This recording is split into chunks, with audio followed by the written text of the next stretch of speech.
Hello, you beautiful people. Thank you for joining me for another episode of the Wealthy Practitioner Podcast. Today, I have Dr. Denisa Weber with me, and I am so excited for you to get to know her. She is located in Dallas, Texas, has an amazing pediatric prenatal practice, is a mentor to many chiropractors, and is also an amazing mother. So I'm excited to dive deep into all of that with her. Thank you for being here. Thanks for having me. So good to see you again. You too. I'm so excited. I'm so excited to see you in April too. I know. I'm pumped. Great. So tell the audience just a little bit about your entrepreneurial journey and your journey into chiropractic. Did you open your practice right away? What did that look like? Yes, I did open my practice right away. I graduated when I was 3 months pregnant with my daughter. Yeah. Wow. And I just knew I never could work for somebody else. And that's not to say that other people can't be that way, but I just knew that about me. I did not start practice right away. I started right after I had her at 2 months old. Oh, and wow. I thought that would be the best time to start a practice and know nothing about business. And I just was like, I will be here and people will come. Chiropractic is that badass and all that kind of stuff. And I learned very fast how I just didn't know what I was doing. So, Totally. I was already in postpartum depression with my daughter. So that was a really rocky journey for the first, I would say, like year. Mm-hmm. And, God grew something that was very grassroots into something that was like a little bit bigger and gave me some confidence and all that kind of stuff. About like 4 years in, I started to reach out for help, which was a hard thing for me to do because I felt like I had all the answers as a student. I'm sure no one can relate. No one feels that way. No one can relate. And so I reached out for help and, I just went from a very Martyrsville kind of view of chiropractic to like, I need to get my stuff together. Like I need someone to actually show me some ropes, show me some practical ways to do things. And I joined a group and that was really helpful for me to kind of like just get my feet out from under me and get used to like advertising or, speaking in public or all that kind of stuff. And then it just went full steam ahead. Like it grew grassroots style. We've been in Highland Park for 11 years. We've been in Dallas. So I'm in practice for 14. Amazing. I told you before, but like, I wouldn't say like I was practicing for 14. Like I was like part-time practicing, but like as a football coach's wife, I was only able to really give my practice my all as far as like growing it versus just being in it and serving it between the months of January and July. And so with April taken out because of spring ball. So that was 17 years a coach's wife. And it's a thing. It was me and the nanny. I'm sure, especially in Texas, like you guys don't play around. No, we won 3 state championships. It was down to December 20th. It kept going and I was losing my mind. But it's something that's a part of my journey. It's also what has grown my practice. But in the meantime, I was already mentoring students even a few years in because I felt like it was really good for people to see what is happening with my story and how I can like kind of help people see like what to do next or what not to do next. I felt like that was kind of the gift I could give too. Yeah, that's what I say all the time is like our hardships, our lessons learned teach us way more than the times that we like knock it out of the park. We're like, oh, cool, we won, moving on to the next thing. But if you fall flat on your face a few times, that's going to teach you a few lessons. Yeah, the good, bad, and the ugly, like the bad and the ugly really just help you go, well, we're going to learn from this and move on. Yeah, and then from there, just like my kind of niche has been, yes, we serve prenatal and pediatric, but growing a family practice, but also teaching people how to authentically communicate chiropractic and through their own voice. So what I found was just a lot of carbon copy. Yes, we piggyback off of other people's confidence, but at the same time, it's very essential for you to find your authentic voice or people will not trust you. Totally. And then your brand is non-cohesive. And so that's where like communication and branding for me is a really big passion, is merging the two together. And then that way, everything is an expression of what your brand is. And then there is no, are they going to figure me out? Do I not really know my stuff? Like take the imposter syndrome out and just be yourself in practice. And then if you can dial that in, there's no stopping you. So I love that. that's what I love to like gift to people. I'm not the nerdiest of nerds in chiropractic land. Like I like Me to, either. Like I'm not Dr. that Monique girl. Andrews, that like, she could go on, even Dr. Amy Spolstra can go on Yes. forever about it. And I'm like, listen, it's going to change your life and the nervous system's involved. But I'm such a good communicator, right? Back to your point. They don't probably want to know about the cortex and all this cool stuff, but they need to understand that you're going to help them. And so I love that you even brought up communication to begin with, because that's one of the things that we're going to be talking about at Scale Up is like, how can you communicate and become a really good speaker? Because that's essentially like delivering chiropractic is one aspect that you have to nail down as an entrepreneur, as a small business owner. Like, sure, I hope you're really good at your craft. We spent 4 years developing that, but that is not going to get you. Exactly. That's not going to grow your practice by any means, even some of the valedictorians of our class that like, we're so great at all of these book smarts. That has nothing to do with growing a business. And you better be getting these other resources. You better getting these other skill sets in order to really grow your practice. And I think speaking and communicating is a huge part of that for sure. Huge. And I'm not the most eloquent of speakers either, but I was given, like, people have given me a platform to speak in different places, and I and all over the place, and I really don't care. Yeah, But I'm more relatable to totally. people, and it's just being real. And so from that birth, like the conversation lab, and that's where that course came into play, is more like, hey, let me package something together and allow you guys to, learn off of this.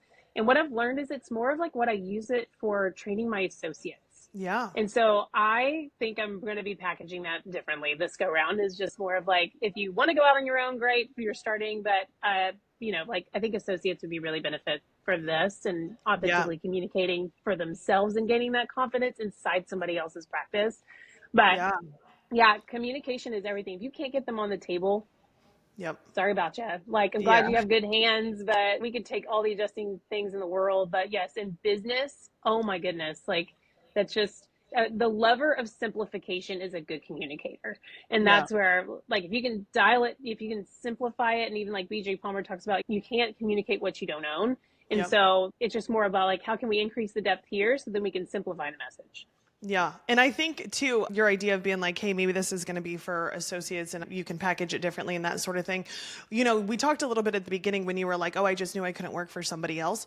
That really is only probably a 10% of the population that really should go out and start their own practice, and I have a couple of associates, you have a couple of associates, and like, we are building these beautiful clinics to bring other doctors in and help build them up and help them get their feet wet and work on their communication and their skill set and their adjusting and their sales and everything else that comes with it. But I do think that that's important to touch on too, as we are two women that have really successful practices. It's okay if some of our listeners are listening to this and are like, hey, I don't want that, because even before we started recording, we were talking about stress behind the scenes, right? Like being in charge of these bigger teams, being in charge of all the stress that it comes with owning a clinic. There are so many opportunities out there where people can come and work for other chiropractors that have these systems and successful metrics and offices already in place that they can come in and really step in and be successful right off the bat.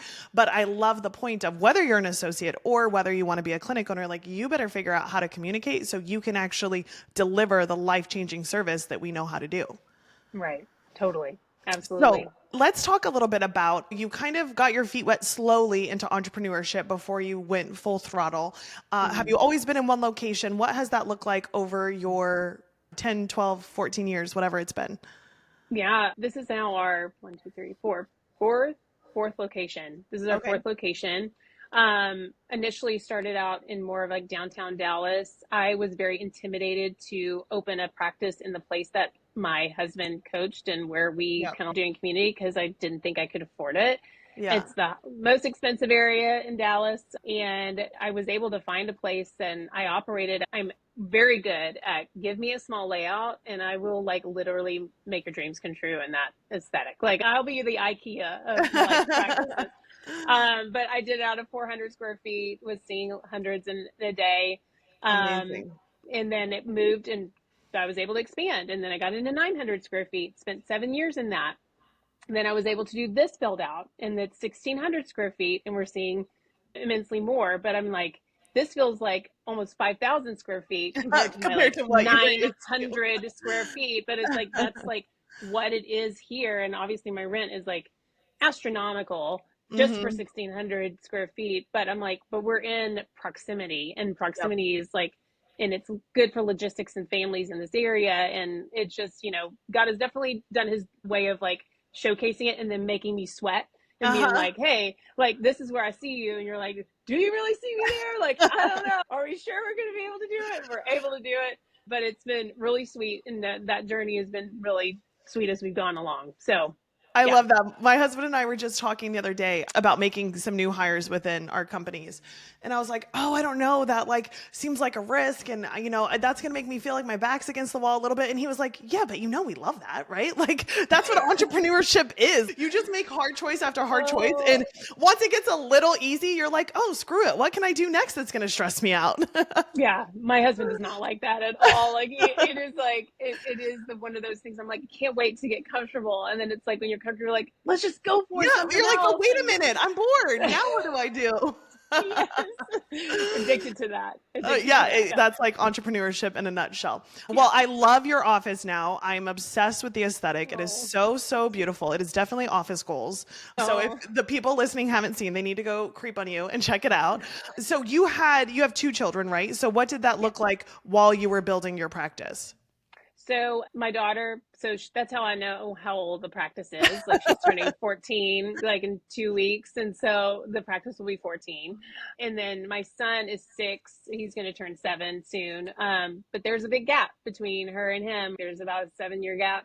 And that's because this is another child. Like, Yep. so this has earned it's like the Irish twin to my daughter. Yep. And it just takes a lot of nurturing. Like I won't subscribe to, I've been a great leader. Like, I will not say there are things that I've learned in leadership, but I will tell you right now, I have like totally screwed the pooch in being a Mm-hmm. leader for a team in the past. Like, I have Mm-hmm. learned how to be a better leader because of experiences as we've gone along and grown. Mm-hmm. So I had an associate because I wanted to have a baby. Like, I wanted to have another child, and I felt that this child needs to arrive here. And so I just thought next steps, right? This is what the next goal is. You get your associate, they come in and they help build your practice. And I'm like, had nothing for them, like Yep. no success plan. Like they're totally set up to failure right out the jump. So the fact that that didn't come together well is not a Not a surprise. surprise. Yeah. And then like second associate, I should have just used as a coverage doc. Like there's just so Yeah. many things that you learn along the way that you're like, just changing of staff is just more of getting dialed in on what you need and what role you need to fill. How can I help them succeed in their roles? And so that's been kind of the journey the last 3 years, once I've given a little bit more capacity because my husband is now doing a different area of work and he's more Okay. available. I was able to pour more into my people. So Mm-hmm. where I didn't have hardly any time to serve the people in my practice And and then be also a leader. Mm-hmm. be a leader, but even be with my kids. Like it was like Mm-hmm. I was like going from one to the other. And because I had that capacity, like that's where I have to give myself so much grace is like, yeah, you had to kind of sucked as a leader. And at the same time, you were doing the best that you could with what you got. And Totally. so you live and learn and kind of look in hindsight and have a little bit more perspective. But Yeah, and that's it is. a beautiful thing that we could talk about because I have a client right now that she's like, "Oh, I just am waiting for the perfect hire." And I'm like, "It's very rare that your first associate lasts indefinitely with you." Like, I feel very blessed. My associate that I have, my first one I ever hired has been with me. We're celebrating 5 years in May. Super blessed Mm, about that. But I'm like, that is not the norm. Like, just rip off no. the Band-Aid and hire your first one, figure out what you like, what you don't like, figure out personality differences. And I view leadership as that in general. When people are even looking to bring on a CA, it's like, you're not going to be the best leader. It's not a muscle that you've ever exercised, right? Yep. And I Yep. do think when we're in these positions where we're mentoring other people or we understand the cohesiveness that it's required to have a team execute, you have a little bit more experience. But when it comes to somebody looking to you for every single answer and wanting you to train them, and then now as you're doing that, you're also paying them what used to be your income, right? And so there's all these mindset things that you have to overcome. And it is a really huge undertaking that I don't think actually gets spoken about enough because it's a muscle you have to exercise. You're usually going to screw it up the first time you hire somebody. Mm-hmm. Doesn't matter what role they're in.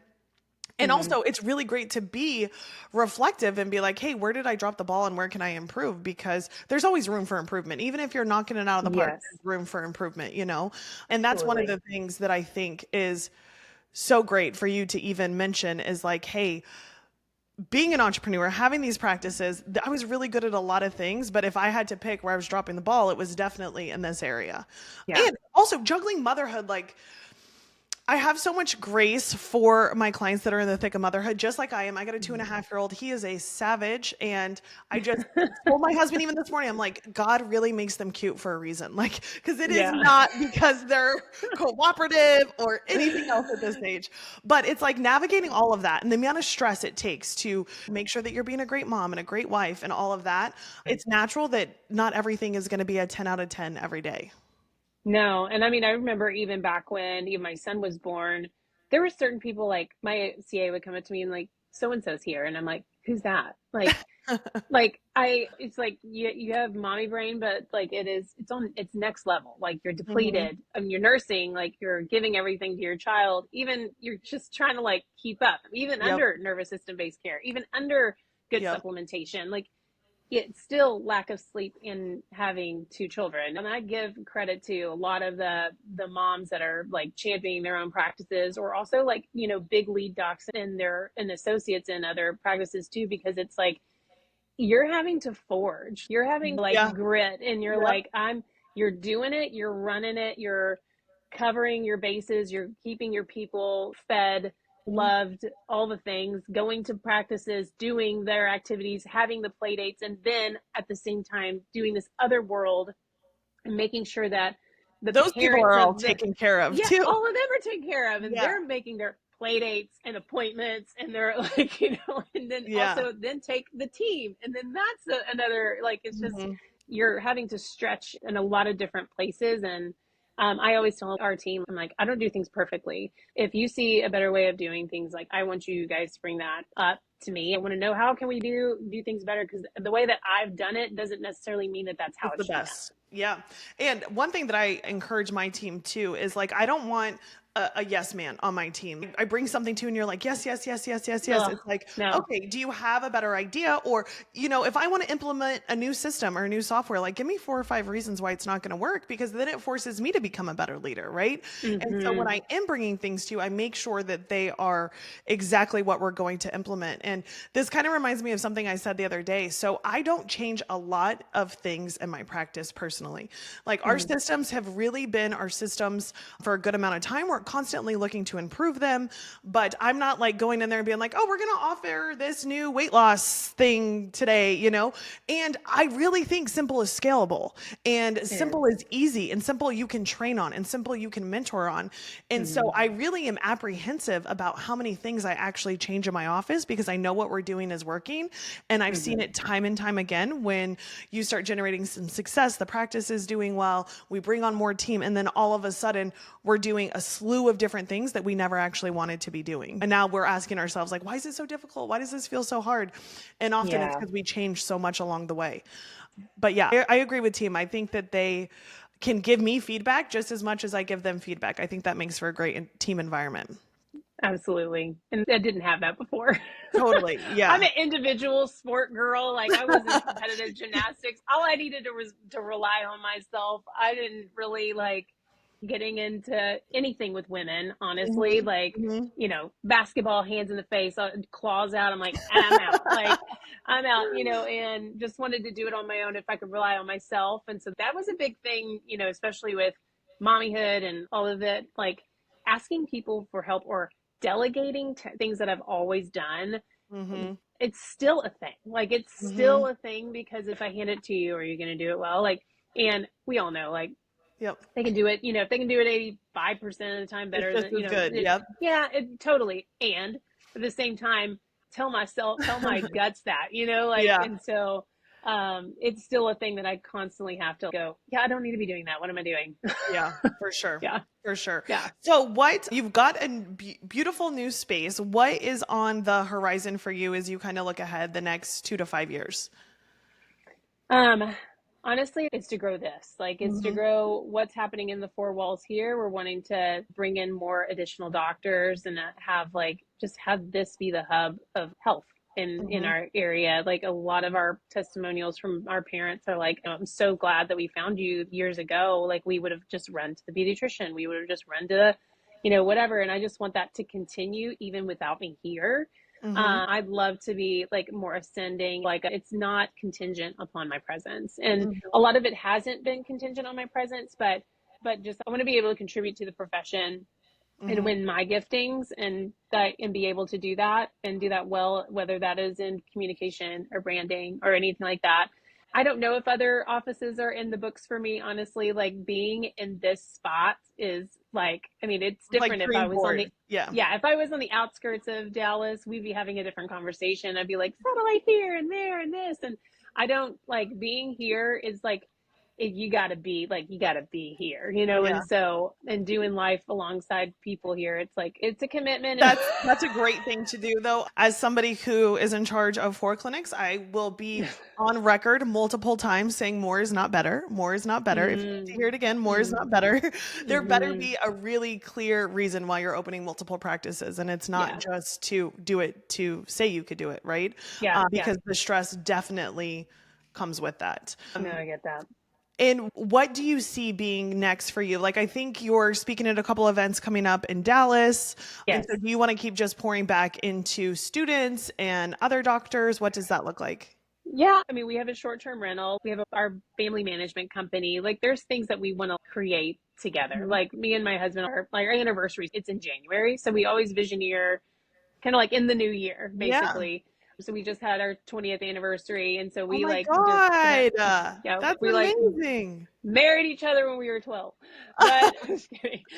Anyway, shows my age. But we just do a visioneering weekend where we're like, what do we want to do this year? What do we want to invest in? Like, what are places that we want to be more impactful? Like, where do we want to allocate these funds towards? And how do we want to set up for the kids? And I love chiropractic. I love what Hmm. it does. And I love, I love business, and I Hmm. want to do more of that as well. So, Hmm. and I only move where I'm really guided. So as Hmm. much as like my go-getter wants to go in a place that maybe I don't necessarily need to step into, at least always pray for the discernment to know when to move.